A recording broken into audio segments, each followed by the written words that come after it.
اہم خبر دیں، حکومت کی جانب سے بڑا دعویٰ آئینی ترمیم۔ حکومت نے مولانا فضل الرحمان کے تحفظات دور کر دیے ہیں۔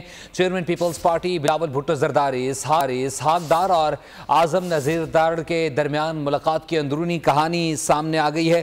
آئینی ترمیم میں آئینی عدالت کے حوالے سے چیزیں طے ہوں گی۔ انسائیڈ سٹوری کیا ہے، محمد علی جا سے جان لیتے ہیں۔ علی جا، اپڈیٹ کیجیے گا۔ دیکھیں، اب سے کچھ ہی دیر قبل چیئرمین پیپلز پارٹی بلاول بھٹو زرداری، اسحاق ڈار اور اعظم نذیر ڈار کے درمیان اہم ملاقات ہوئی۔ اس ملاقات کی اندرونی کہانی بول نیوز نے حاصل کی ہے اور چیزیں جو سامنے آ رہی ہیں اس کے مطابق آئینی ترمیم پر حکومت نے مولانا فضل الرحمان کے تحفظات دور کر دیے ہیں۔ بڑی خبر ہے، آئینی ترمیم ایک مکمل پیکج ہے۔ آئینی ترمیم آئینی عدالت کے حوالے سے چیزیں طے ہوں گی۔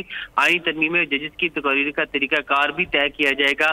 رائے کا یہ کہنا ہے، سپریم کورٹ اور ہائی کورٹ میں ججز کی تقرری کے لیے جوڈیشل کمیشن اور پارلیمان کو مشترک کیا جائے گا۔ اب جوڈیشل کمیشن اور پارلیمانی کمیٹی جو ہوگی وہ ججز کی تعیناتی کے حوالے سے مل کر فیصلہ کرے گی۔ آئینی ترمیم کے تحت نئے ججز کی تقرری ہوگی۔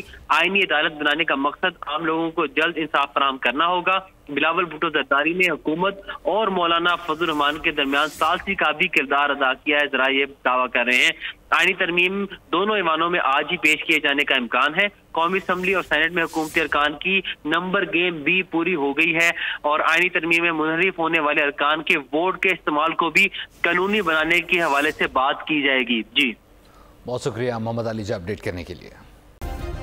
سبسکرائب کریں اور بیل دبائیں تاکہ کوئی خبر رہ نہ جائے۔